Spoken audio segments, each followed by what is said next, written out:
Bonsoir. Oui, bonsoir. Que la grâce et la paix te soient multipliées. Je suis présent maintenant. Vraiment. Ah oui.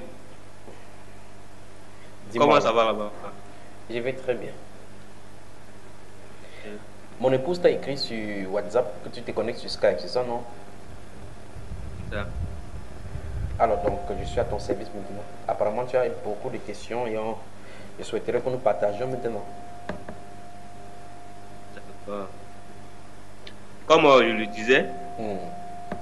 euh, j'ai écouté beaucoup de tes enseignements sur YouTube, sur la page du frère Bamba Iba. Voilà. Ah, c'est pour dire que je suis chrétien dénominationnel. Mhm. Ah, la chose que vous avez beaucoup parlé dessus. Hmm. Aujourd'hui, les enseignements me sont convaincus. J'ai décidé de quitter la dénomination des Assemblées de Dieu. Hmm.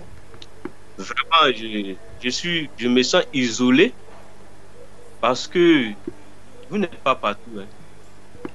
Voilà, vos communautés, on n'en trouve pas comme ça. Donc, actuellement, je suis à la maison Hmm. et les pasteurs des Assemblées de Dieu me rendent visite avec les frères et sœurs. Tout récemment, ma femme a accouché. Ils ont été là. Moi, pourtant, j'ai pris la décision de quitter les AD. Hmm. Franchement, je me sens isolé. Alors, on va aller au début, d'accord? Déjà, félicitations à ta femme qui a accouché. Merci. Mhm. Comment va l'enfant? Et l'enfant se porte bien. Comment, et le père de l'enfant, il se porte également bien. Oui, je vais bien. Mhm. Tu vois que très souvent on demande seulement la mère de l'enfant, la mère et l'enfant, on ne demande pas le père. Alors que le père est le géniteur et le grand bastion. Exactement. Alors, donc je suis à ton service, on va causer maintenant. Tu es vraiment calme pour qu'on puisse causer alors. Oui, oui. Hmm. C'est dans ton pays qu'il y a eu les attaques souvent, n'est-ce pas? Vous dites? Il dit c'est dans ton pays qu'il y a eu les attaques, généralement les attaques des terroristes. Tu es où? Tu es à Bobo Dioulasso, Non, je suis en Côte d'Ivoire. en Côte d'Ivoire plutôt, hein? Oui, oui. Mais tout récemment, on a eu une attaque il y a 10 ans. Mhm. Ah, c'est l'attaque qui a eu lieu à la frontière là. Oui, oui, à Kafou. Mhm. Est-ce que tu as ta Bible alors, mon frère? Oui, oui. Tu vas poser toutes tes questions. Déjà, comment tu as fait pour tomber? Comment tu as fait pour avoir l'enseignement? Bon, j'ai déjà entendu parler de la dénomination. Mhm. De qui ça?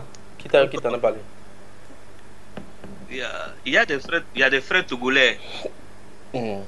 il y a des amis togolais. On est sur Internet et ils m'ont déjà parlé de la dénomination. Et ils me disaient même de sortir. Franchement, je n'étais pas encore convaincu. Mhm. Et à chaque fois, je vais écrire les dénominations, et je suis tombé sur votre enseignement. Mhm. Voilà. Donc, c'est le fait de faire des recherches et je suis tombé sur l'enseignement. Et quand tu es tombé sur l'enseignement, quand tu as écouté, qu'est-ce qui s'est passé? Vraiment, ça m'a fait du bien parce que vous avez eu à parler des, Non, qu'on appelle, ne me vous vois pas, mon frère. de la... Je suis ton frère, non. Ne me vous vois pas. Hmm, d'accord. Ok, vraiment, ça m'a fait du bien. Mhm. Voilà. J'ai vu que vous avez parlé des histoires pastorales Mhm. et la théologie. Mhm. Donc, ce sont des choses qui se font. Ah, déjà, je me suis dit que non, si l'Esprit de Dieu t'appelle, c'est Dieu qui qualifie. Donc, j'ai trouvé que vraiment, et puis on a un président d'église. Mhm. Ah, des choses déjà, voilà. Des choses, quand je vois ça, je dis, mais Tout ça, c'est quoi? Parce que moi, je suis issu d'une famille musulmane. Hein. Mhm. Donc à la base, tu es de la communauté musulmane. Ouais, mon papa est musulman. Mhm. Et tu as pratiqué la religion musulmane Voilà. depuis ton bas âge, quoi. Je ne l'ai pas pratiqué concrètement parce que à bas âge, mon père a voulu me mettre à l'école coranique. Mhm. Maman ne l'a pas accepté. Mhm. Et ta maman, elle Elle était dit, chrétienne, ah, n'était pas musulmane. bon, c'est quand elle a épousé mon papa, Mhm. elle était obligée de se convertir à l'islam aussi. Mhm. Voilà. Donc, elle était obligée aussi parce que leur famille, eux, ils sont païens, hein, Mhm. côté paternel. Mhm. Alors, ils adorent. Ils adorent. Donc, quand elle a épousé papa, elle était obligée d'adhérer l'islam. Mhm. Donc, elle a dit qu'elle avait trop souffert dans ma grossesse. Mhm. Donc, elle ne voulait pas que je fasse le cours coranique. Voilà Mhm. comment j'ai échappé. Donc, très tôt, il a quitté le vieux. Mais aujourd'hui, il n'est pas content. Mhm. Il n'est pas content parce que je n'ai pas fait le cours coranique.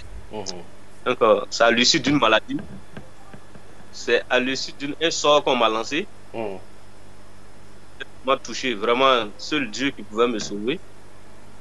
Voilà comment j'ai rencontré les AD. Parce que je cherchais des personnes prier pour moi pour que je puisse recevoir la délivrance, la guérison. Mais pourquoi tu peux aller voir ton Mais père qui est musulman? Peut-être il est même imam, il était même un grand dans la religion. Pourquoi tu n'es pas allé vers ton père pour chercher? vous dites, Il dit tu dis? pourquoi, durant cette maladie-là, pourquoi tu n'es pas allé voir plutôt ton papa, par exemple? Non, j'ai pas eu cette conviction. Il y a eu la conviction que personne ne pouvait me guérir. C'est Mhm. Jésus qui pouvait me guérir. Il y a eu cette fois-là. Mhm. Cette fois que c'est Jésus qui pouvait me guérir. On m'a même proposé, des amis m'ont même proposé aller à la mosquée faire un sacrifice de chapeau blanc. J'ai dit non, que je ne pouvais pas, que Mhm. Christ peut me guérir. Mhm. J'ai même passé à l'église catholique. Hein. Je Tu as suis raison. arrivé chez un prêtre, il m'a fait boire l'eau bénite et autres. Mhm. Voilà, là-bas, mes yeux spirituels se sont ouverts. Mhm. Là, un ami d'enfance m'a dit, il faut trouver une église évangélique. Mhm. Voilà comment je vais croiser les AD. Ils vont prier pour moi. Puis vraiment, ça va partir. Les yeux, je ne vais plus voir Mhm. les esprits. Mhm. Voilà. Voilà. Donc, c'est pour dire que ma foi était en Christ. Parce que j'avais déjà entendu l'évangile que Jésus guérit, Mhm. Jésus sauve. Donc, quand je suis tombé malade, sincèrement dit, je savais que c'est Christ seulement qui pouvait me guérir. Sinon, c'était la mort. Mhm. Mhm. Alors, revenons, avant qu'on ne continue, tu as dit que tu es allé à l'église catholique. On t'a donné l'eau bénite et tes yeux sont ouverts. Ça s'est ouvert comment et qu'est-ce que tu voyais? Je voyais puisque quand j'ai été frappé par le sort, j'avais un canari que mes parents m'avaient préparé. Mhm. Donc, ils m'ont dit de laver le canari.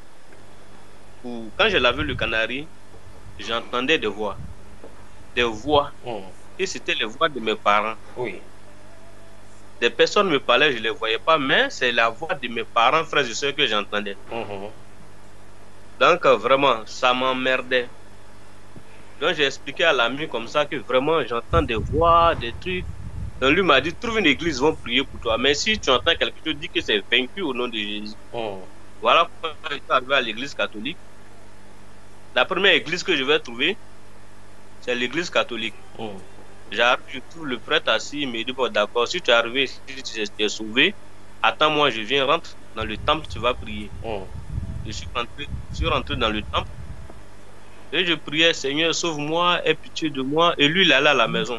À son retour, il m'a envoyé un bidon, un litre d'eau. Mhm. Et arrivé là, dans l'église catholique, à l'angle de l'église, il y avait beaucoup de statues. Mhm. Une, là, il m'a dit de fixer pour prier. Et c'est ce que je faisais. Et après, j'ai bu l'eau bénite. Quand j'ai bu l'eau bénite, quelques minutes plus tard, mes yeux se sont ouverts. J'ai vu les voix maintenant qui me parlaient. Mhm. Tu le Les voyais voix comme. m'ont dit que c'est eux qui m'ont lancé le sort. Mhm. J'ai vu un esprit qui a dit qu'il avait un arc à main. Il dit c'est lui qui a lancé le sort. Voilà, que moi-même c'est fini. Je suis déjà mort. Et je vais Que tu ne mourir. peux rien Voilà. faire, Donc vraiment, que personne ne peut te délivrer de cela. voilà. Mais quand j'avais pris l'eau bénite, dans un premier temps, j'ai eu des forces, un ressourcement. Je pensais que ça allait, mais après, j'ai vu que c'était pire. Là, j'ai appelé le frère pour dire que non, ça va plus. Il m'a dit, tu étais dans quelle église? Église catholique? Non, trouve une église évangélique. Voilà. Et Voilà l'espérance que tu as tirée de cela, c'est que c'est pas l'eau bénite qui fait quoi que ce soit, c'est le nom du Seigneur Jésus, n'est-ce pas? Exactement. Et à l'issue de ta guérison, ils ont prié pour toi, tu as retrouvé la guérison complète et totale. Oui, aux assemblées de Dieu, quand j'ai croisé le pasteur des assemblées de Dieu, il a prié pour moi. Il m'a fait une cuite d'âme. Voilà, il a demandé qu'est-ce que dans la famille on adore et autres. J'ai cité que vraiment mes parents ils sont idolâtres. Moi-même j'ai été initié au bois sacré. Ils adorent l'esprit de mort. Ils adorent les eaux. Donc à la suite de ça, il est rentré en prière. Ensemble, on a prié. Et les voix restaient 2 voix maintenant. Partout où je partais, les 2 voix me suivaient, j'entendais. Il m'a dit qu'après ça va partir. Après c'est parti. Gloire au Seigneur. Ouais, c'est calmé. Mais je vais rechuter. Quand il m'a dit, en ce moment, je buvais beaucoup. Vraiment, j'étais encore dans le monde. Donc, tu es venu recevoir ta guérison et tu es rentré, toi, boire, tu buvais bien. Ouais, je suis retombé dedans.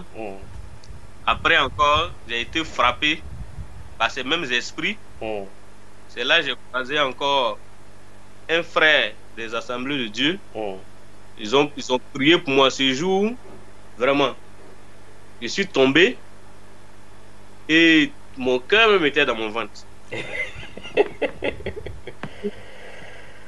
Il a prié pour moi. Et celui qui priait pour moi, il dit Koulibaly, je m'appelle Koulibaly. Il dit ça monte, il dit ça monte. Quelque chose a marché de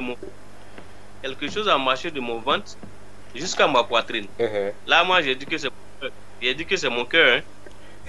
Puisque avant ça, quelque chose bougeait dans mon ventre. Je ne savais pas de quoi il s'agissait.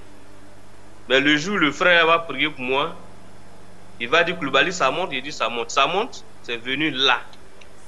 Et ce jour, j'ai dégagé des morves de mes narines. J'étais comme un ressort qui était plié et tout est détendu en moi ce jour-là. Vraiment. Et j'ai crié un grand cri. Wouah! Voilà. Non, depuis lors. C'est cet esprit-là qui criait comme ça pour sortir. Voilà. Depuis lors, ça va. Mais c'est les attaques de la nuit. En tout cas, j'ai reçu cette délivrance. Maintenant, j'ai commencé à être fidèle aux AD. Je fais culte, je fais toutes mes réunions. Mais c'est souvent la nuit, il y a des esprits. Souvent, un serpent venait se coucher sur moi, s'enrouler dans mon sommeil. Voilà. Et ça se passe toujours comme ça. Tu es toujours dans les attaques de la nuit. Et tu sais que ça, c'est spirituel. Oui, les attaques de la nuit, j'ai ça souvent. Et voilà. Ça m'arrive. Et tu pries comment? Tu n'as pas vu les frères là-bas pour leur en parler? Aujourd'hui? Non, il dit aujourd'hui, je prie. Tu pries seul seulement?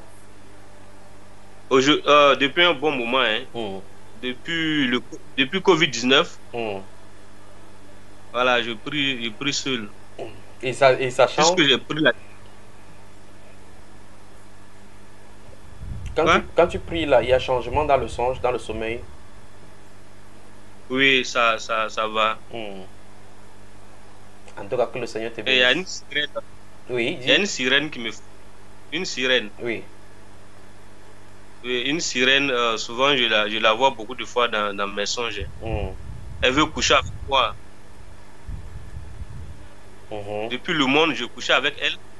Voilà, depuis le monde. Mais depuis que je prie, quand je relâche, je sens sa présence. Tu as couché avec elle comment quand tu étais dans le monde, avec ces sirènes-là? Elle prenait le visage, elle peut prendre le visage d'une personne, d'une Mhm, camarade comme ça. mhm, mhm, Voilà. mhm. Ouais, je pense que c'est ma camarade. Et quelle est la réaction de ton épouse quand tu vis tout cela? Est-ce qu'elle elle-même elle a les attaques? Oui, oui, oui. Elle a les attaques. Hmm. Hmm. Voilà, en tout cas, on va voir pour ces problèmes-là. Comme mon frère, ça va finir au nom du Seigneur Jésus-Christ. Ah, Mhm. Mais la méditation, comment tu fais pour la méditation de la parole? Est-ce que tu prends le temps pour la parole, la Bible et la prière véritablement? bon, la parole, je la médite de temps en temps. Mhm. Il va falloir que tu redoubles pour que ce soit ton passe-temps favori. Pas seulement le pistolet. D'accord, Que, tu, que ce d'accord. n'est pas le pistolet qui soit ton premier âme, ton premier âme. Ta première âme, ton premier âme, c'est la Bible. Quand il parle de pistolet, tu comprends ce qu'il dit. Oui, oui. Ça veut dire quoi, frère? Mon combat, Mhm. Donc tu dois faire quoi? Tu fais quoi avec le pistolet physiquement? Qu'est-ce qu'on fait avec? quoi? Avec le pistolet physique, qu'est-ce que tu fais avec? Je tire. Tu tires ce qui Je tire sur les bandits. Eh, Je tire sur les bandits. Mais quand il y avait l'attaque là-bas, pourquoi tu parlais de tirer sur les bandits là? Euh, Eh mon frère. parce que, parce que c'est spirituel. Là, je ne les voyais pas. Mhm. Non, je dis l'attaque qui a eu lieu, l'attaque terroriste qui a eu lieu à la frontière là, au nord là. Mhm. Pourquoi tu n'es pas allé tirer là-bas sur les gens? Ils ont tué tes camarades militaires là-bas, non? Alors, comment tu sais que je suis militaire? Mais ils sont été parler de pistolet depuis. Tu soulèves le pistolet comme ça là. Comment tu as su ça? Tu n'as pas de pistolet, hein? Si je suis militaire, Mhm. Il dit que qu'est-ce que tu fais avec le pistolet? Tu dis que tu tires sur le bandit. Et puis, il dit tu dis c'est spirituel. Il dit que pourquoi tu n'es pas allé à la frontière là-bas pour tirer sur les gens qui ont fait la. Il y a une attaque là-bas où on dit que c'est des attaques terroristes, non? oui, oui. Donc, exactement comme tu prends l'arme, tu tires comme ça là. Tu vois ma Bible ici. Ça là, c'est plus grave. En réalité, ce qui est dedans, c'est plus grave que les bombes même. Que les AK-44. Oui, oui. On va utiliser le combat. Dans le livre d'Éphésiens, chapitre 6, il est dit que nous n'avons pas lutté contre la chair, mais contre les. En tout cas, tu connais ça, contre la domination. Ce qui t'en est dit, c'est que, Oui, oui. comme tu enlèves l'arme souvent pour nettoyer, comme tu fais crac crac, tu enlèves, après tu recharges chaque fois là. Ce que tu vas faire plutôt avec la Bible. Tu prends. Celui qui, c'est le Seigneur qui oint tes mains au combat. Donc toi et moi, on va se rencontrer physiquement bientôt. Mais avant cela, on va travailler pour que toutes ces choses-ci soient hors de toi, là, comme mon frère. Amen. Donc, mon frère demande comment je suis que je suis militaire. Alors, le point essentiel, c'était cette solitude, comment dire là, cette solitude-là que tu éprouvais, le fait que tu t'es retiré pour des assemblées. Dis-moi d'abord pourquoi tu as pris la décision de te retirer. Oui, parce que je veux pas rester, je veux pas perdre. Je, Mhm. je, je veux pas perdre le Christ. Non, tu parles au père du corps, c'est la deuxième question qu'on va aborder parce que tu as dit que tu as écouté un autre enseignement qui parle de qu'on ne peut pas perdre le salut et puis tu voulais qu'on en parle véritablement, n'est-ce pas? Donc, avec la portion. Quel est le vrai problème avec les dénominations que tu as décelées et que tu as dit que, ok, maintenant, il y a que les ADD avant que je ne te pose la question concernant la relation avec le pasteur et autres. Euh, D'abord, c'est ce qui m'a frappé, c'est l'école pastorale. Oui. L'école pastorale. Mm. Après ça, il y a eu le problème de la divinité de notre Seigneur Jésus-Christ. Oui. Les AD, ils croient à la Trinité. Mhm. Une fois à la cellule, on a eu à échanger avec les diacres. On n'était pas au même avis. Mhm. Ah, ils ont dit que Jésus n'est pas le Père. Mhm. Voilà. Donc, cette question de la Trinité avec les AD, on ne se comprend pas. Mhm. avec, vu tout ce que j'ai entendu, Mhm. voilà. Avec le baptême aussi, là-bas aussi, ils baptisent au nom du Père, du Fils et du Saint-Esprit. Ah, Seigneur, qu'est-ce qu'on va faire avec Ah, toutes ces choses sur la terre? Oui, mon frère. le baptême, on voit dans Actes des Apôtres que Pierre demande d'être baptisé au nom de Jésus. Mhm. L'école pastorale, un jour, il a approché le pasteur et lui a dit, mais est-ce que quand le Seigneur vous appelle, vous êtes obligé d'aller vous faire former? Voilà. Quelle était sa réponse? Puisque il m'a dit, il m'a dit que oui, il m'a dit oui, qu'il faut aller se faire former pour, pour, pour, pour, pour, pour être posé. En tout cas, il m'a dit qu'il faut se faire former. Pour être posé. Dans les pieds là, comme il parlait, on les tapait là, c'est parce qu'il n'était pas formé quoi. C'est ce qu'il m'a dit. Euh, Que, par exemple, que si moi j'ai un problème avec ma femme, hmm. et tout ça, on les apprend là-bas comment régler les problèmes de couple. Ah, ok. Il dit, mais Salomon avait demandé la sagesse pour gérer son peuple. Voilà. Avec les dons de sagesse dont il a dit, une prochaine fois, moi et lui, on va échanger jusqu'à aujourd'hui. Il a fui. Voilà, Donc, donc les apôtres qui étaient avant là, ceux qui étaient mariés là, ils n'avaient pas de problèmes dans leur couple alors. C'est pour ça que, puisqu'ils n'avaient pas fait l'école théologie. Et voici. là, quand il a fui comme ça, tu as commencé à comprendre que quelque chose ne va pas. Exact. Oui, oui. J'ai commencé à voir que vraiment, et puis la dîme. Mhm. Je payais, moi j'ai donné ma dîme. En 2015, je me suis converti aux AD. J'ai donné ma dîme jusqu'à un moment, je recevais les enseignements et on dit la dîme n'est plus d'actualité. Mhm. Ça aussi, quand je ne payais plus, on dit que non, il faut que je me repente. J'ai essayé d'aborder le sujet avec eux. Est-ce que la dîme est d'actualité? Mhm. Ils disent oui. Voilà. Oh, quand moi je lis les Écritures, je vois, je trouve que oui, ça c'est du judaïsme. Mhm.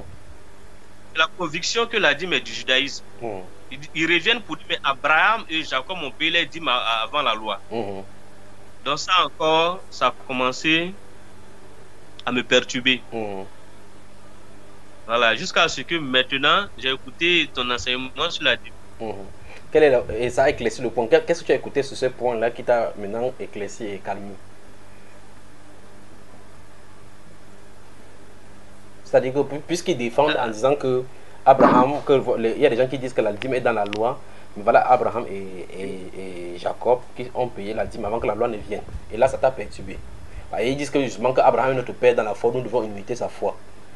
Quand tu as écouté maintenant Oui, oui. l'enseignement que j'ai fait concernant la dîme, qu'est-ce qu'as-tu appris de cela? En tout C'est-à-dire cas, que mhm, Abraham n'a plus payé, il a payé une seule fois. mhm, Et, comment on appelle Esaü, mhm, Esaü, Isaac n'a pas payé la dîme. mhm, Pourquoi eux n'ont pas payé? voilà. Voilà. En plus, Abraham n'a pas payé sur ses avoirs, il a payé sur les butins de guerre. Donc il faut qu'ils attendent que quand Oui, vous allez aller encore à boire, que vous allez combattre, sans rentrer avec les choses avant de donner quoi. voilà. Et voilà. Abraham était riche d'abord. Mhm, Voilà, donc c'est pas parce que il a payé la dîme qu'il est devenu riche. mhm. En tout cas, j'ai compris que vraiment la dîme n'était plus d'actualité. Mhm. Mais au fur et à mesure, quand tu posais ces questions-là, ça ne te faisait pas d'ennemi au milieu d'eux. Si, si, si, si, Pourtant, tu voulais seulement comprendre. oui.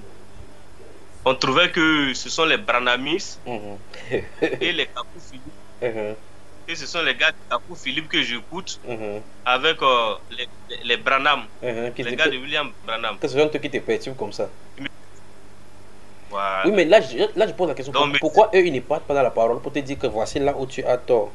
Voici ce que se passe. Voici en réalité ce que se passe. En prenant la parole doucement pour t'expliquer. ils font pas ça, hein. Ils te disent seulement. On me voit un nouveau-né que moi je suis venu quand au Seigneur, donc Ah, que le Seigneur nous aide. Amen.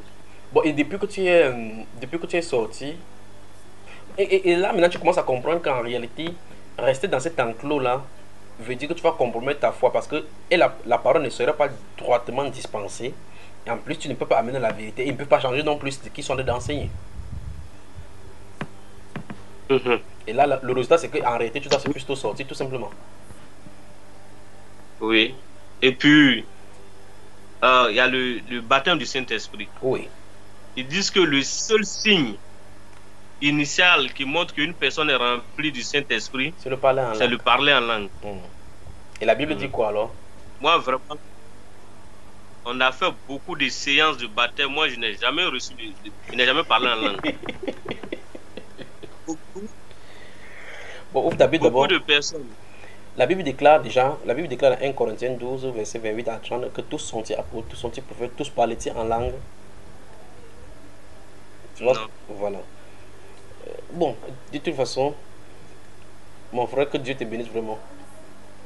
La question de Amen. ta question c'est la question de la solitude. Quand tu es sorti, tu dis, oh, tu es seul, n'est-ce pas? Tu penses que tu es dans quel coin de la Côte d'Ivoire? Je suis amant. Maman. Bon, de toute façon, je vais d'abord te mettre dans le groupe de la Côte d'Ivoire, des frères de la Côte d'Ivoire sur Skype. Comme ça, vous allez travailler ensemble. D'accord, frère? Oui, oui. Ils pourront même venir te rendre visite. Ils travaillent, nous sommes mardi aujourd'hui. Ils travaillent les jeudis et je travaille avec eux souvent. D'accord? Donc, Oui, comme oui. ça, tu ne seras plus seul. Ça, c'est la première des choses. La réunion physique, c'est la réunion spirituelle, l'unité spirituelle avec Christ qui est prioritaire. Et Dieu t'ajoute avec des gens, selon sa volonté. La Bible déclare effectivement dans le livre de 2 Timothée chapitre 2 verset 20-22, il dit fuis les passions de la jeunesse et recherche la paix, la justice, la joie avec ceux qui invoquent le Seigneur d'un cœur pur. Donc il faut d'abord fuir ce qui est bon. Et maintenant, avant d'être joindre avec ceux qui invoquent le Seigneur d'un cœur pur. On n'a pas dit fuis et joins-toi avec n'importe qui.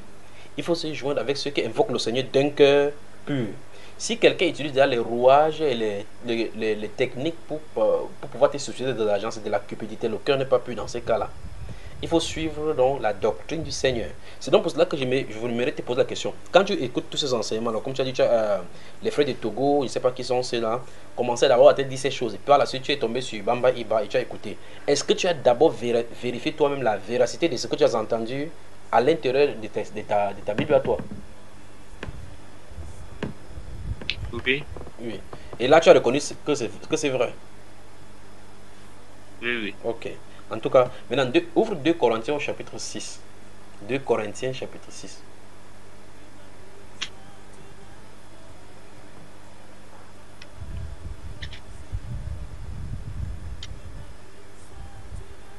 Que le Seigneur te bénisse, te bénisse, te bénisse encore. Amen.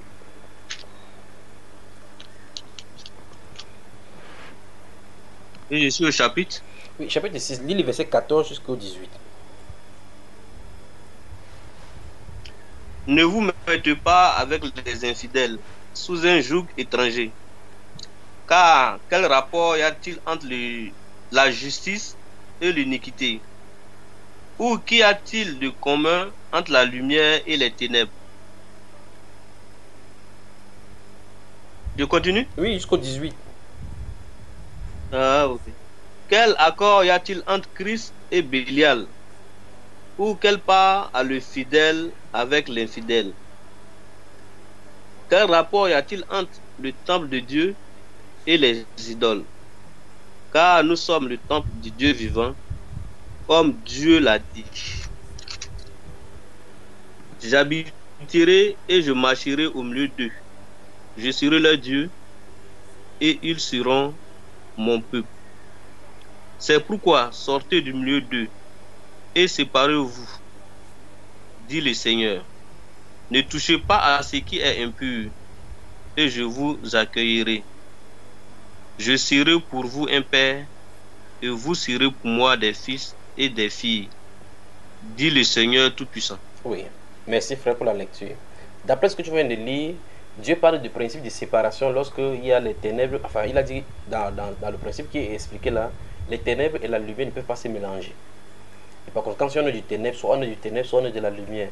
Et la lame qui lance des sorties et il se rassure de les accueillir. Donc, ce que tu dois faire, c'est que il faut que tu saches que tu n'es pas seul, tu es avec le Seigneur. Dans Matthieu chapitre 28, il a dit, je suis avec vous tous les jours jusqu'à la fin du monde. Donc, même si tu ne vois pas un frère physiquement, le Seigneur est avec toi. C'est pour cela que tu peux vivre dans la sainteté. Quand tu pars au travail, quand tu pars, tu fais ton travail comme il se doit. Parce que la Bible déclare que quand tu sers les hommes, que tu saches que tu sers plutôt Dieu. Parce que Dieu a le regard sur toi. S'il a le regard sur toi, ça suppose que tu es avec lui. Et par conséquent, tu n'as pas besoin de le voir physiquement. D'accord, mon frère? Donc, tu n'es pas seul. C'est vrai que tu penses que tu es seul, mais tu n'es pas. Tu seras surpris que Dieu va te mettre des frères et des soeurs à côté de toi. Mais si tu regardes sur par rapport à tes yeux à toi, tu vas penser que tu es seul, mais tu n'es pas seul en réalité. Donc tu n'es pas seul là, comme mon frère. Parce que le Seigneur a dit ici D'accord. que c'est pourquoi sortez du milieu de mon peuple et ne touchez pas à ce qui est impur et je vous accueillerai. Vous serez pour moi des fils et des filles. N'est-ce pas? Donc il faut sortir. Comme tu es sorti, il promet de t'accueillir. Ça veut dire qu'il veut travailler avec toi véritablement. Fais-lui seulement confiance en travaillant dans la parole. Il faut que tu accentues, comme j'ai dit tout à l'heure, que le pistolet et puis la AK 40, le 44 ne soit pas, le 47 ne soit pas ta première arme, que ce soit plutôt la Bible. Regarde par exemple tes camarades qui ont été explosés là-bas à la frontière alors qu'ils étaient des gardes ou bien ils étaient en faction. Ce qui est arrivé, c'est que, supposons que vous priez. Est-ce que les armes qu'ils avaient en main ont empêché que ça les touche? Mais la Bible déclare que la parole de l'Éternel est un bouclier. La parole n'a pas dit que c'est les gilets pare-balles qui sont un bouclier. Parce que quand on a lancé la flèche sur toi spirituellement, si tu avais ton gilet pare-balles, ça a traversé même ça, non? Même si tu étais dans le bunker, même si tu étais dans les machines, les blindés, l'autre arme là, quand on envoie spirituellement, le gilet pare-balles, les blindés, ça ne sert à rien. Donc tu vois clairement que la parole de Dieu est d'abord le premier bouclier. Et par conséquent, que tu réveilles Dieu et que toute l'adoration de ton cœur soit entre ses mains. Quand tu sors même le matin pour aller au travail, en disant Seigneur, parce que la Bible déclare que ne vous confiez pas à vos forces, ne vous confiez pas aux chevaux qui ne peuvent pas donner la délivrance. Les chevaux en ces temps-là, parce qu'on montait sur les chevaux pour faire la guerre. Donc même quand vous allez en faction, sur les machines, dans les voitures, en portant les casques et autres, dis Seigneur, je porte ces casques ici parce que la nomenclature de mon groupe où je me trouve, l'armée, dit qu'on porte cela, mais ce n'est pas ces casques qui va me protéger. C'est ta parole seulement. Rends-moi invisible aux yeux de l'ennemi. Rends-moi invisible. Dévie les balles de moi. Frère, des choses vont arriver, ça ne va pas te toucher. Tu comprends cela? Parce que la Bible déclare que l'ange de l'Éternel campe autour de tous ceux qui le craignent. Donc quand tu crains le Seigneur, les anges campent autour de toi. Tu peux être dans une faction comme ça. Une explosion va arriver. Le Seigneur fait que tu te quittes pour aller peut-être uriner ou aller acheter quelque chose. En entendant, on dit que boum, ça s'est passé là-bas. Donc compte sur le Seigneur. D'accord. Voilà. Donc, c'était pour te dire que tu n'es pas seul. Je vais t'ajouter après notre conversation dans le groupe de la Côte d'Ivoire. Le deuxième point que tu as soulevé dans ton message que j'ai vu sur Skype et sur le téléphone de mon épouse, c'est que tu as parlé de je crois que c'est le chrétien et le salut. Vas-y, parle maintenant, expose. Tu vois que je suis à toi, non? C'est plus de 33 minutes que vous en avez de causer maintenant. Je suis maintenant à toi. Pose, non? Parle maintenant, là. D'accord. D'abord, vous connaissez le frère Yves Serekwa? Yves Serekwa, oui, je le connais. Vous êtes de la même communauté? J'étais même chez lui en Italie. Oui, il est en Italie. Vous êtes de la même communauté? Oui. Il est violent, n'est-ce pas? Hein? Il est violent avec la parole, quoi. Ouais. Moi, je le trouve violent. Hein? Il est cash, il dit les choses droitement comme ça, quoi, n'est-ce pas? C'est mon frère là-bas, je l'aime beaucoup. J'ai échangé avec lui.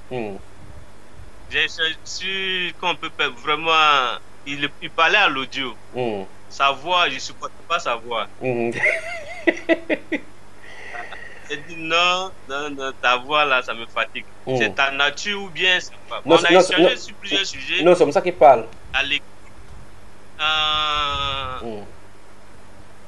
Ah, d'accord. Parce que quand tu vois comment il parle posément, pour lui, quand c'est droit, il dit la chose telle que.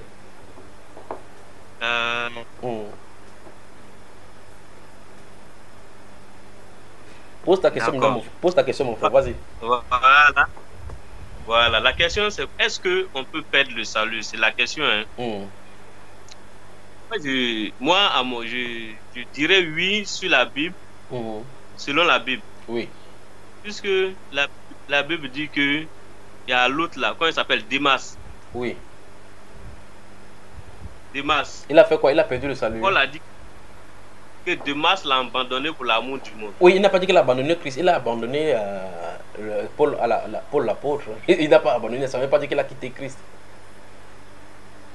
Ah, moi, je comprends que quand je lisais ça, je pensais qu'il a abandonné la foi. Non, mais attends, dans ce cas, dans Actes chapitre 15, il y a eu dissension entre l'apôtre Paul et Barnabas, n'est-ce pas? Ils se sont séparés aussi, n'est-ce pas, frère? Oui. Il a également dit que tous ceux qui étaient en Asie m'ont abandonné, n'est-ce pas? Oui. Mais ça veut dire que tous ceux-là Oui. ont perdu le salut. Ce n'est pas Paul qui est l'auteur ni l'objet du salut, c'est Christ Jésus. Mais quand il dit qu'ils l'ont abandonné là, qu'est-ce qu'il voulait dire Ça par veut là? dire qu'ils ont quitté. Et dans tous les ministères, on abandonne. Par exemple, te voilà maintenant. Tu viens le premier sujet que nous avons rencontré, c'était que tu as quitté les ADD, n'est-ce pas? Oui. Bon, maintenant, Mhm. là-bas aussi, ils disent que, ok, que Koulibaly nous a abandonné, nous a aussi abandonné. Ça suppose que tu as perdu le salut alors, puisque tu as quitté d'un groupe. Tu vois le Mhm. problème, n'est-ce pas? Paul également, l'apôtre, était chez les pharisiens. Il a dû quitter là pour rejoindre un groupe nouveau. Et pendant qu'il était là-bas, on le persécutait parce que les gens qui le combattaient, qui l'a même emmené en chaîne, c'était les gens avec qui il travaillait, pas vrai? Mhm. Ah ben ils ont... Mais pour le cas de Demas, Oui, mais pour le cas de Demas, il oui. précise que c'est pour l'amour du monde. Oui, plusieurs personnes ont abandonné, même Christ, même pour aller dans les communautés, qui sont sortis des communautés chrétiennes, rentrer dans le monde. Ça ne veut pas dire qu'ils ont perdu le salut. Prenons un exemple simple dans les Saintes Écritures maintenant cette fois-ci. Dans Luc chapitre 15, le fils, la parabole, tu as lu la parabole du fils prodigue. Oui, oui, Bon, oui. on va aller Il est douce. parti et puis après, Bon, là, je te pose la question. et Quand il est après, venu voir son père pour demander sa quote-part de l'héritage, Mhm. au début de l'histoire, le père a deux fils. Il y a un qui est sérieux, qui est calme, on n'entend même pas sa voix. Et l'autre qui est un peu vigoureux, il vient voir son papa. Normalement, il doit attendre que son papa meure pour qu'il prenne sa part d'héritage. Il a dit, le père là, il dit trop sur la terre. Il a dit, viens, donne-moi mon héritage, Mhm. comme ça, même si je meurs, je ne regretterai rien. Pas vrai? Il a pris son Mhm. héritage, il allait dilapider. Maintenant, je vais te poser la question, étape après étape.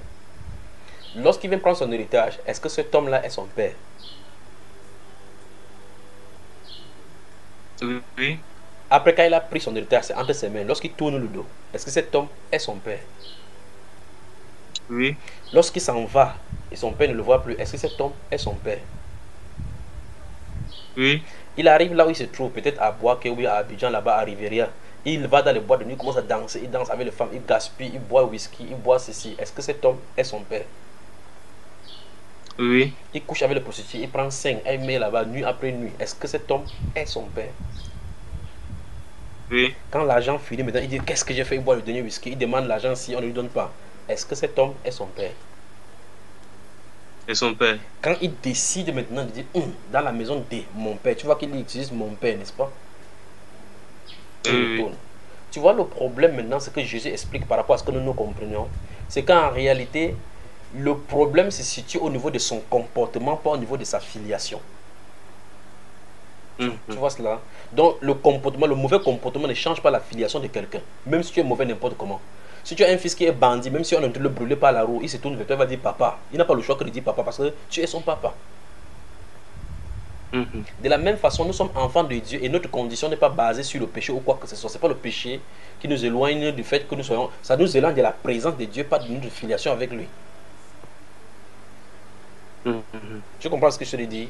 C'est pour cela que notre Mhm. condition d'enfant de Dieu n'est pas basée sur les œuvres. Je ne sais pas si tu comprends jusque-là. Donc, par exemple, la relation Mhm. entre toi et ton enfant qui vient de naître là, ce n'est pas parce que cet enfant-là a fait quoi que ce soit qu'il est ton enfant. Il n'y aura plus rien qui pourra faire pour qu'il ne soit plus ton enfant. N'est-ce pas ce que je comprends? Donc, la condition c'est ceci, c'est Oui. qu'il sort, il sort de toi. Et il sort tout juste de toi. Et rien, ça, rien ne peut plus y changer. Quand tu es issu de Dieu, tu es Oui. issu de Dieu. Point final. Donc, tu vois que la Bible déclare dans Ephésiens chapitre 2 que, au verset 10, par rapport au verset, depuis le verset 10, il dit, la Bible déclare, nous sommes son ouvrage, ayant été créés en Jésus-Christ pour de bonnes œuvres que Dieu a préparées d'avance, afin que nous les accomplissions. Quand tu étais converti, ce n'est pas à ce moment-là que Dieu te prépare ton œuvre, que tu dois avancer, que tu dois pratiquer. Il l'a fait depuis en Christ. Or, Christ n'est pas mort hier quand tu étais converti. Tu vois, tu entres seulement dans ton héritage. Donc, il te connaissait avant. La Bible déclare que ceux qu'il a connus d'avance, il les a aussi prédestiné à être semblable à l'image de son fils. Quand tu t'es converti, c'est pas là où Dieu t'est prédestiné. Il l'a prédestiné avant. La Bible dit avant la fondation du monde. Donc il te connaissait. Alors que même tes arrière-grands-parents n'étaient pas nés. Tu vois ça, mon bien-aimé. Voilà. Maintenant, cela dit, tu vois qu'en réalité, en suivant les Saintes Écritures, on comprend effectivement que si tu dis que c'est à cause du péché que je ne suis pas enfant de Dieu, mais il faut que j'arrête de pécher, sinon je ne serai plus enfant de Dieu. Ça suppose que tu comptes sur tes œuvres pour être sauvé. Or, la Bible dit que c'est pas par le salut. Quand quand il t'a donné prenons le cas de la guérison, là, tu as fait quoi pour mériter la guérison? Alors que d'autres personnes ont eu pire que toi, et même moins que toi, ils en sont morts. Tu vois, la Bible déclare donc que c'est par la grâce que nous sommes sauvés, par le moyen de la foi. Et ça ne dépend pas de nous, c'est un don de Dieu. Pourquoi à toi Dieu accorde un don, on ne mérite pas. Tu ne demandes même pas un don. Cette grâce-là, on ne demande pas cette grâce-là. Parce qu'il veut, il donne à qui il veut, et il en dit ce qu'il veut. Alors dans Ephésiens chapitre 2, verset 13 dit, il est venu annoncer la paix à ceux qui étaient loin et à ceux qui étaient proches pour les réconcilier. Donc il y avait des gens qui étaient loin, les païens, il y a ceux qui étaient proches, les juifs, pour les réunir dans un seul corps. C'est pour cela qu'il a envoyé les apôtres pour aller chercher tous ceux dont là que Dieu les a appelés pour qu'ils rentrent à la maison. Donc tu vois que ce sont les enfants de Dieu qui étaient dispersés. Ouvre le livre des Jean, chapitre 11. Jean chapitre 11.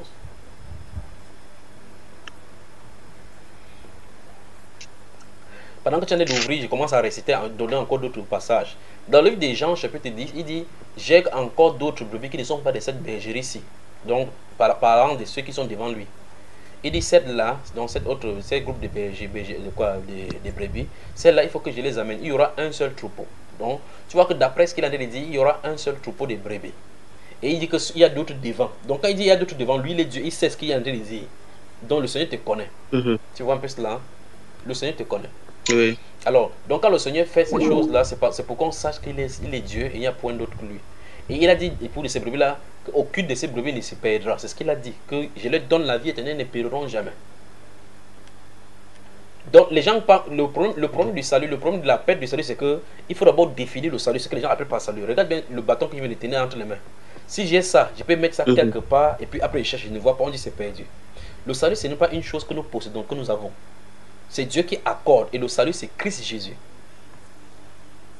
Si Christ Jésus a été appliqué à ta vie tel que prédestiné par Dieu, tu ne peux plus rien faire parce que tu n'as pas le droit, tu ne peux pas enlever. Lui-même, il a dit qu'il lui-même ne peut pas enlever. Parce que l'auteur du salut, c'est Jésus. C'est lui qui accorde le salut. Et il dit que quand il donne, c'est le but, c'est que la personne ne se perde jamais. Et il a dit, la volonté de mon Père, dans Jean chapitre 6, verset 38, il dit que je suis descendu sur la terre pour faire la volonté de mon Père. Et il dit, oh, quelle est cette volonté? C'est que je ne perde rien de ce qu'il m'a donné. Donc, en quittant le ciel, Dieu lui a dit clairement les gens qu'il doit aller chercher. Et il a dit que, sur la croix, il a dit que tout est accompli. Donc, il a fait exactement l'œuvre de son Père. Il a dit que je n'ai rien perdu de tout ce que tu m'as donné, sinon le fils de la perdition, afin que l'écriture s'accomplisse. Donc, le Seigneur a dit clairement qu'il a sauvé tous ceux qui devaient sauver. N'est-ce pas, mon frère? Alors, comment la mission du Seigneur, c'est de venir sauver tous les brebis égarés? Parce que c'est le but là-bas. Parce qu'il a dit que, dans sa parole, il a dit que quel est cet homme-ci qui, ayant 100 brebis, et qu'il en perde une seule, ne laisse les autres 99 sur la montagne et va chercher cette brebis. Quand la personne part chercher, il ne peut pas chercher 2 brebis ni 3. Il sait qu'il a 100 brebis, donc une égarée. Donc, c'est-à-dire quand il va voir cette brebis, il va la rentrer dans la maison. Alors, Jésus a de nous montrer clairement la mission du Seigneur. Donc, ces brebis sont là-bas, il y a d'autres qui sont dispersés, il vient pour les chercher. Il dit qu'il y a de la réconciliation, de la joie dans le ciel quand une seule brebis se répand sur la terre, parce que c'est effectivement que ces gens se sont de revenir à la maison. Alors donc la mission du Seigneur Jésus-Christ, c'était de venir prendre les gens qui étaient égarés. Un peu comme un enfant sort de la maison, il n'est pas égaré, et puis les parents commencent à avancer, envoyer les annonces de que mon enfant est comme ça, en donnant les descriptions. Et puis quand ils mettent les gens en état d'alerte, on sort par exemple vous appelez ça message radio porté. On dit ceci stop, ceci stop, ceci stop, l'enfant ceci stop, ceci stop. Quand vous prenez ce message reporté, on vous communique par le talkie-walkie qu'il est comme ça recherché un enfant. Si vous voyez signalement, prière, signaler au poste de police plus proche. C'est pas ça? Si on donne le signalement d'un enfant garçon, tu vois une fille, est-ce que ça te concerne? Non. Parce que c'est pas l'objectif là-bas, c'est pas l'individu là-bas. Tu dis seulement RAS, fausse alerte. Pas vrai, frère? Parce que tu connais qui tu peux chercher. Et donc tu vois que Christ Jésus, il dit que je connais mes brebis et elles me connaissent. Elles entendront ma voix et viendront. Voilà. Et il dit que le plus grave, c'est qu'il a dit que je leur donne la vie éternelle et il ne se perdra jamais. Mais le problème, c'est que Jésus dit que lui, il ne doit pas perdre les brebis que le Seigneur lui a donné. Les pasteurs sont sur la terre et disent que non, ils vont se perdre. Ils vont se perdre. Donc les pasteurs sont en train de prophétiser contre le Seigneur Jésus. Et en disant ça, ils disent plutôt, ça veut donc dire clairement qu'ils sont en train de dire que Jésus n'a pas accompli sa mission. Parce que lui, il a dit qu'il n'a perdu aucune des brebis, sinon le fils de la perdition. Quand il a dit qu'il n'a perdu aucune des brebis, ça suppose que la réponse du Seigneur, il a donné la bonne réponse au Seigneur que la volonté était d'exprimer ceci, venir donner sa vie pour les brebis. Si une seule des brebis manque à l'appel, Jésus n'a pas accompli sa mission. Or, il a déjà dit tout est accompli. Et il a dit le ciel et la terre passeront, ses paroles ne passeront jamais. Nous sommes dans Jean chapitre 11, n'est-ce pas? Oui, oui. Prenons à partir du verset 45, allons-y. 45. Ça, c'est à l'issue. Plusieurs Voilà. des... Donc, il va ressusciter Lazare et puis ça va amener une série de tollés. Allons-y, mon frère. Plusieurs des Juifs qui étaient venus vers Marie et qui virent ce que fit Jésus, crurent en lui. Mais quelques-uns d'entre eux allaient trouver les pharisiens et leur dirent ce que Jésus avait fait. Alors les principaux sacrificateurs et les pharisiens assemblèrent le Sanhédrin et dit: que ferons-nous, car cet homme fait beaucoup de miracles? Si nous le laissons faire, tous croiront en lui, et les Romains viendront détruire et notre ville et notre nation.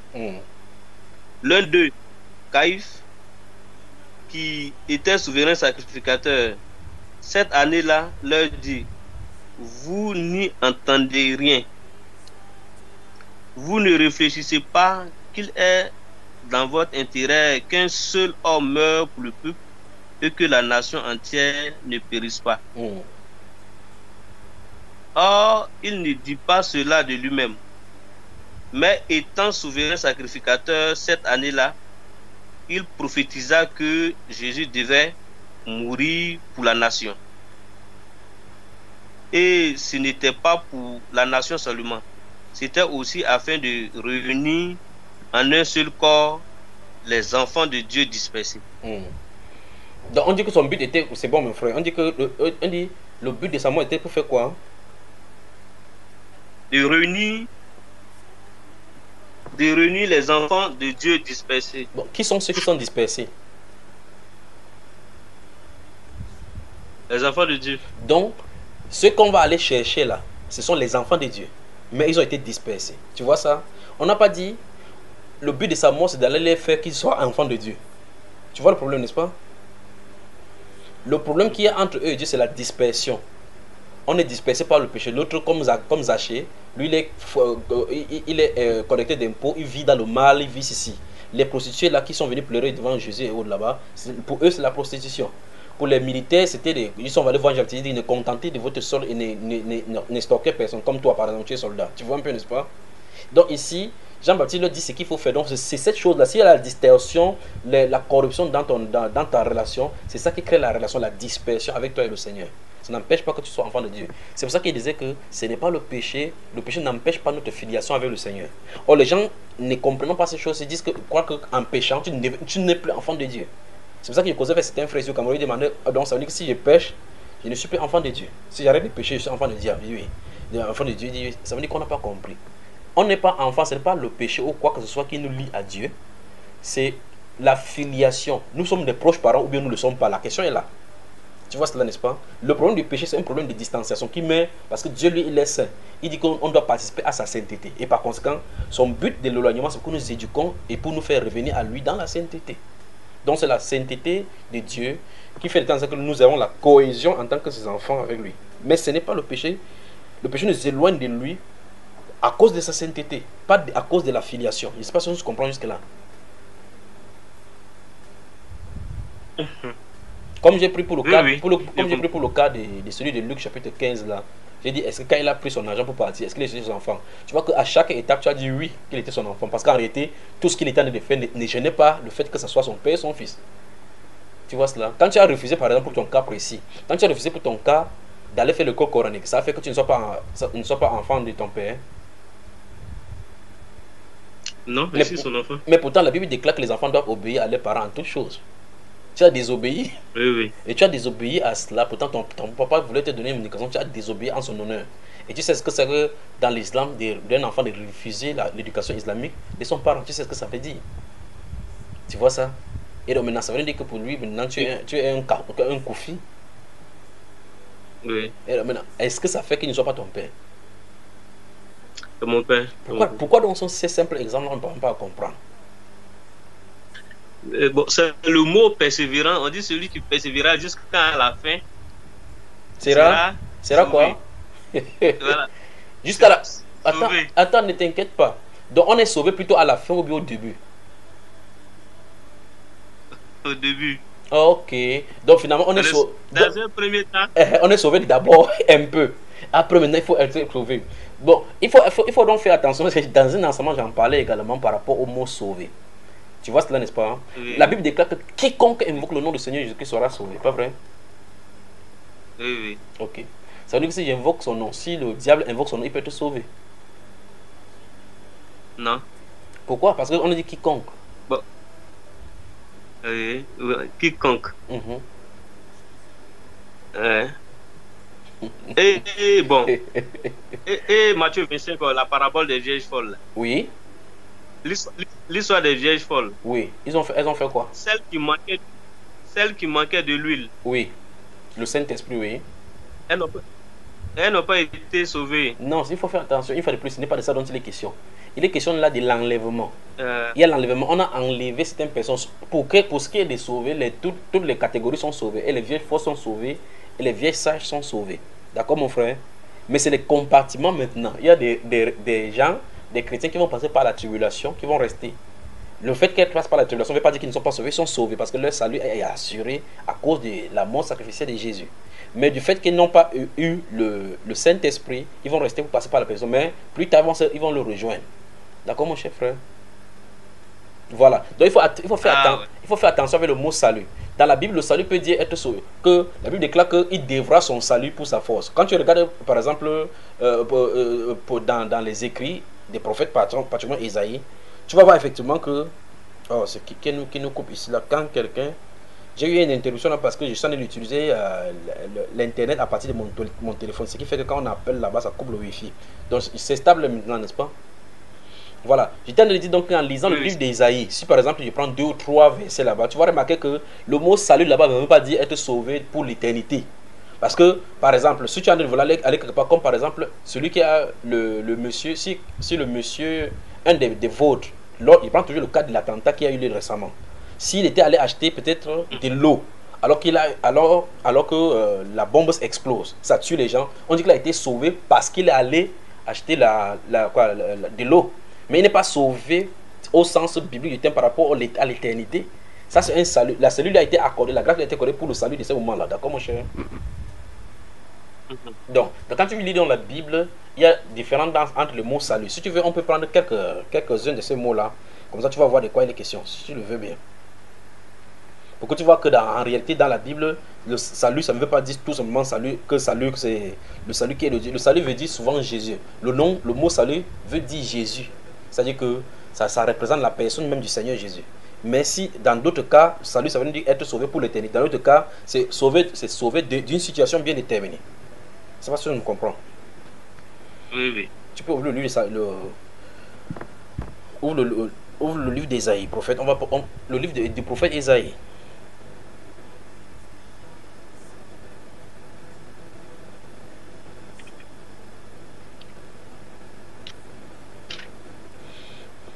Que Dieu te bénisse, mon cher.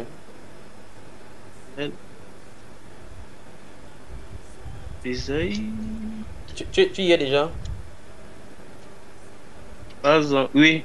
Ouvre le chapitre. Isaïe combien? Commençons au chapitre 12. Je vais prendre comme ça un morceau choisi. Chapitre 12, verset Oui, 3. Chapitre 12, d'abord, verset 3. Qu'est-ce que ça dit? chapitre 12, verset 3. Mhm. Vous puiserez de l'eau avec joie aux sources du salut. Bon, dis-moi, la source de salut est située où? Pourquoi pas puiser l'eau là-bas? Aux sources. Oui, où là?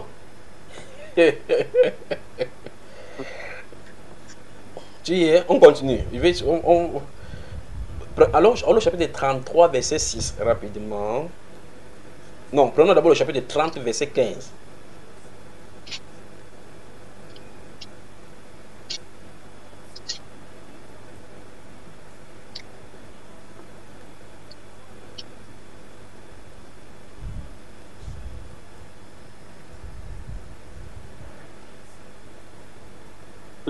Car ainsi a parlé le Seigneur, l'Éternel, le Saint d'Israël.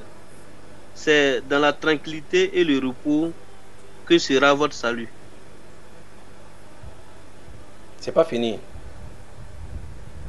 Que c'est dans le calme et la confiance que sera votre force. Mais vous ne l'avez pas voulu. Bon, tu vois donc que Vous avez dit. Oui.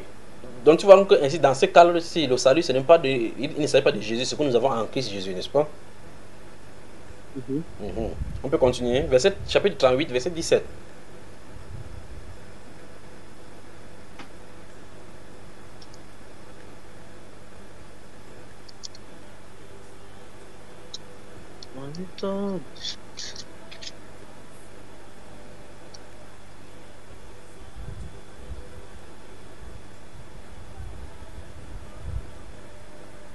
Attends, Ésaïe, Ésaïe 30. Non, Ésaïe 38, verset 17.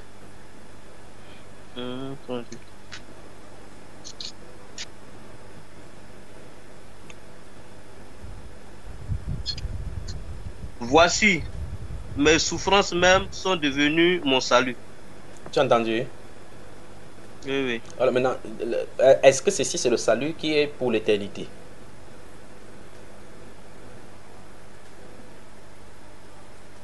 Voici, mes souffrances même sont devenues mon salut. Bon, ça c'est. Je t'ai donné quel chapitre là? 38. Et là, tu vas remarquer que c'est Ézéchias, le roi, qui le dit. Oui. Tu remarques que c'est à l'issue du fait que le prophète Ésaïe est venu lui dire qu'il donne les ordres à sa maison, il va mourir. Et puis il a demandé une prolongation de jours à Dieu par la repentance. Et Dieu lui a accordé 15 ans. Il remerciait Dieu et puis il a dit que sa souffrance même est devenue son salut. Pas vrai? Oui, oui. Est-ce que sa souffrance, ça veut dire qu'il est devenu son salut, veut dire qu'il a eu la vie éternelle? Non. Voilà. Donc tu vois, il tente de prendre ces différentes. Tu vois que je suis seulement dans le livre d'Ésaïe. Si il va partout dans les Saintes Écritures, tu vois que le mot salut ne veut pas dire la même chose partout. Pas vrai? Maintenant, prenons dans ce même Ésaïe, maintenant, le salut qui veut dire salut qui est en Christ Jésus. L'un des passages. On y va. Chapitre 45, verset 17.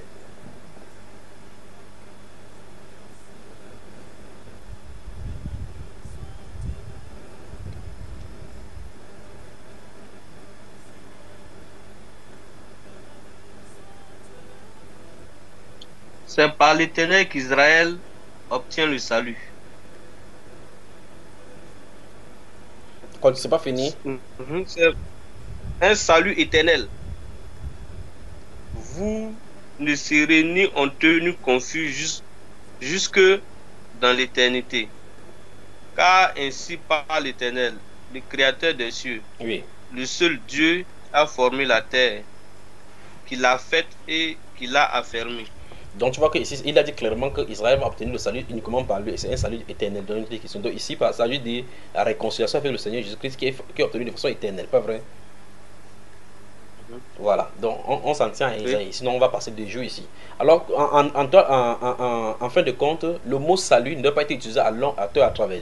Et qui dit salut dit sauver, parce que salut et sauver, c'est le même mot. D'accord mon frère? Alors donc, quand on dit qu'on a le salut, que tu vas perdre le salut, le salut donc c'est quoi? Tu vois? Voilà. Donc il faut faire attention lorsqu'on a de traiter de ces mots-là. Tu dis, ceux qui persévéreront jusqu'à la fin seront sauvés. Persévéreront jusqu'à la fin seront sauvés de quoi? Et donc, dans ces cas, dans la Bible parle dans les prophéties, durant ces moments-là, que les saints du Très-Haut seront livrés entre les mains jusqu'à de ces personnages-là. Il y a des gens qui sont destinés à être tués par martyrs par le Seigneur. Ça ne veut pas dire qu'ils ne sont pas sauvés.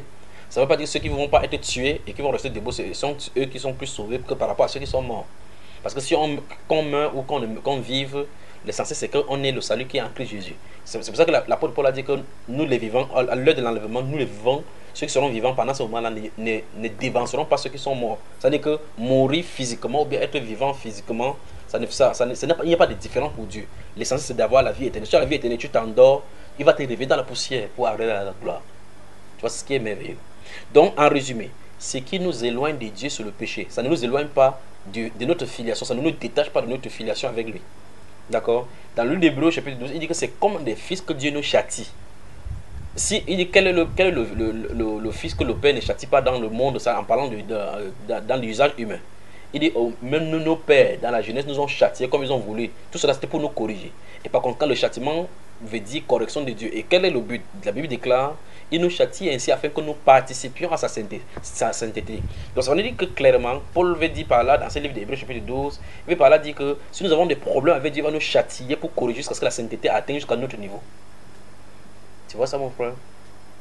Et il a donc dit que si nous n'avons pas part au châtiment auquel tous ont part, nous sommes des enfants illégitimes. Ça veut dire que clairement que Dieu ne nous connaît pas.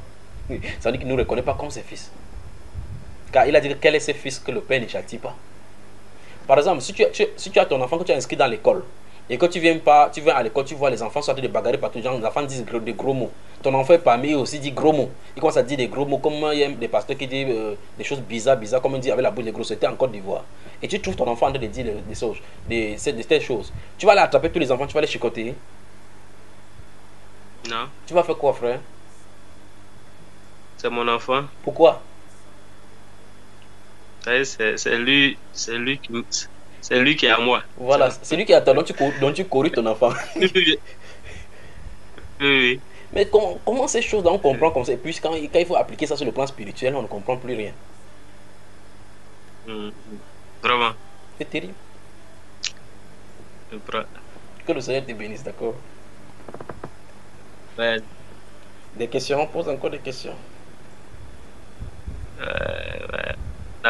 Mais voici maintenant, tu m'as tellement cherché. Mais voici avec toi. Oui. Ça fait plus d'une heure que nous sommes en train de parler, frère Koulibaly. Et si tu voudrais que notre conversation soit publiée, pour que ça édifie aussi les gens, si tu ne veux pas savoir, publier, que ce soit publié sur Bamba Iba aussi. Oui, ça me dérange pas. Donc, ça me dérange. C'est que toi-même tu vas t'entendre encore, tu vas entendre tout ce que tu as dit, hein. Oui. Ok. Alors, quel est le conseil donc? As-tu encore des questions? Oui, j'ai une question encore, une dernière question sur le salut. Oui. C'est ce truc, comment dirais-je? Jacques 5. Oui. Il dit si quelqu'un est éloigné de la foi là, oui. Quelqu'un lui ramène. Ne t'inquiète pas trop, tu lis, je suis avec toi. Voilà, je vais chercher le passage. Voilà, tu es ajouté dans Côte d'Ivoire, dans la sainteté. Je reviens à toi. Donc, tu disais que tu cherches quel passage déjà? Jacques 5. Jacques 5 au verset 19. Ah, ok. Ok, donc dans Jacques 5. Oui. Si quelqu'un parmi vous est cet égaré loin de la vérité, qu'un autre l'y ramène. Qu'il sache que celui qui ramènera un péché de la voie où il s'était égaré sauvera une âme de la mort et couvrira une multitude de péchés. Oui. Quelle est la question? Qu'est-ce que Jacques veut nous dire? Qu'est-ce que Jacques veut nous dire par là? Voilà, donc donne-moi d'abord ce que tu comprends et puis je vais avancer. Qu'est-ce que quand tu lis, tu dis quoi? Bon, moi je comprenais que c'est quelqu'un qui est perdu, qui a perdu la foi.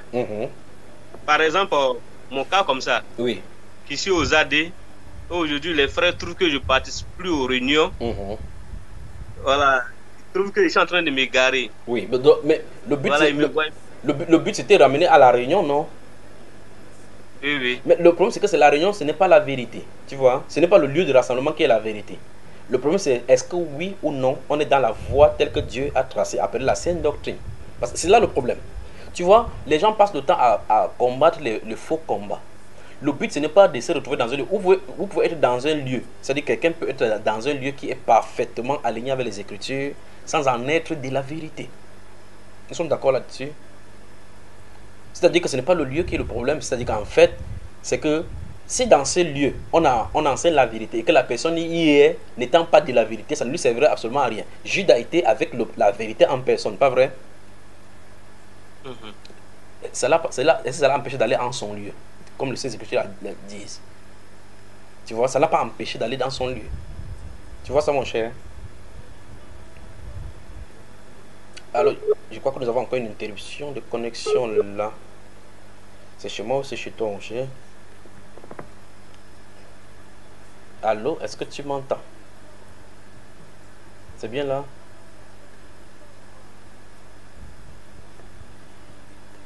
Est-ce que tu m'entends, mon frère? Que ma vie soit une fleur, un parfum pour toi, Seigneur. Que ma vie soit une fleur, un parfum de bonne odeur.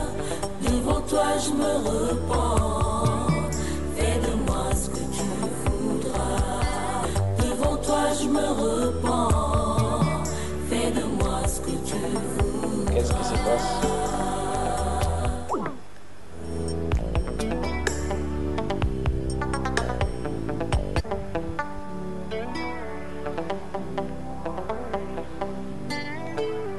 Comment te dire ce que je ressens? Tes bienfaits sont trop grands. Du fond de mon âme coule de larmes qui traduisent mes silences. Comment te dire ce que je ressens? Sont trop grands. Du fond de mon âme coule de larmes qui traduisent mes silences. Alors mon frère, compagnie des dames de deux côtés.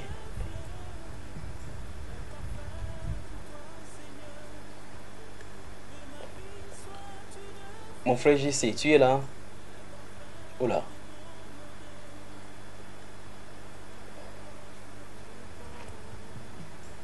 Fais-moi ce que tu voudras. Devant toi, je me repens. Fais de moi ce que tu voudras.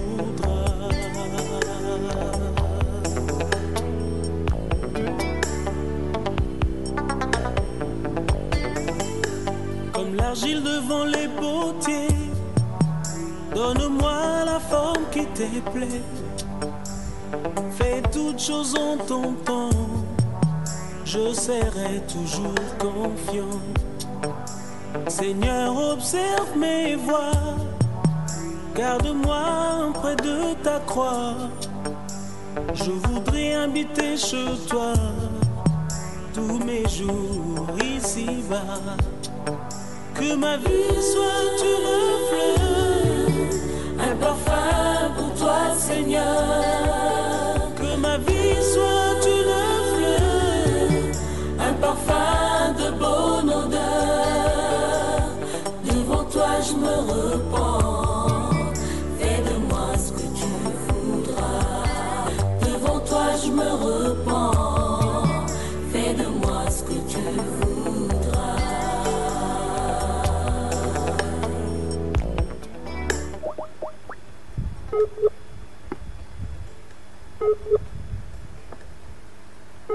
Je crois que c'est la connexion, la bande passant, le débit de la connexion qui a chuté de ce côté-ci.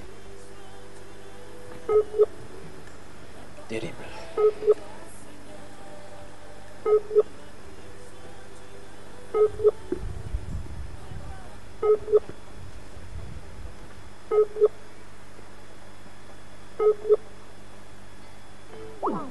On te dit ce que je ressens. Tes bienfaits sont trop grands. Du fond de mon âme coule de larmes qui traduisent mes silences. Comment te dire ce que je ressens? Tes bienfaits sont trop grands. Du fond de mon âme coule de larmes qui traduisent mes silences. Que ma vie soit une fleur, un parfum pour toi, Seigneur. Que ma vie soit une fleur, un parfum de bonne odeur. Devant toi je me repens, fais de moi ce que tu voudras. Devant toi je me repens, fais de moi ce que tu voudras.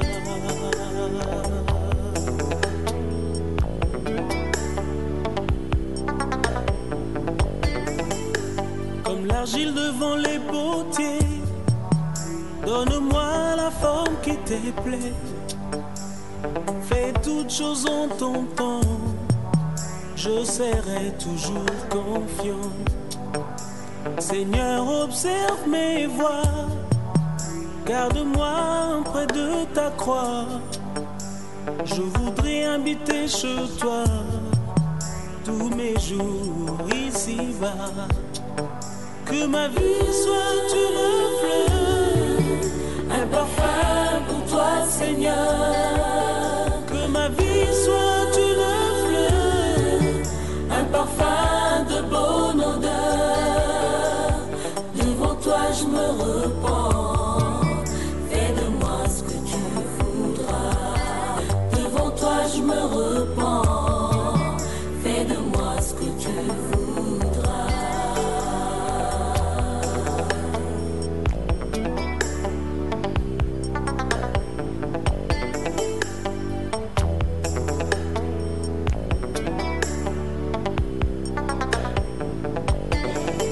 Que ma vie soit une fleur, un parfum pour toi, Seigneur.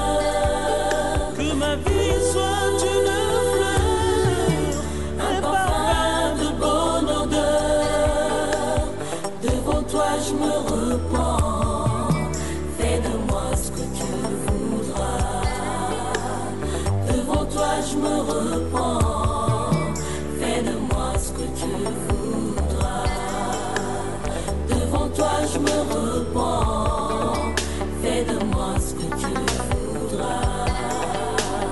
Devant toi je me repens, fais de moi ce que tu voudras. Devant toi je me repens, fais de moi ce que tu voudras. Devant toi je me repens.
aller là, on dit n'y va pas, là-bas, là-bas, il y a Ebola, attentat, la cata, et ça finit par où, mais où aller, c'est Atoya, comment ça va dire?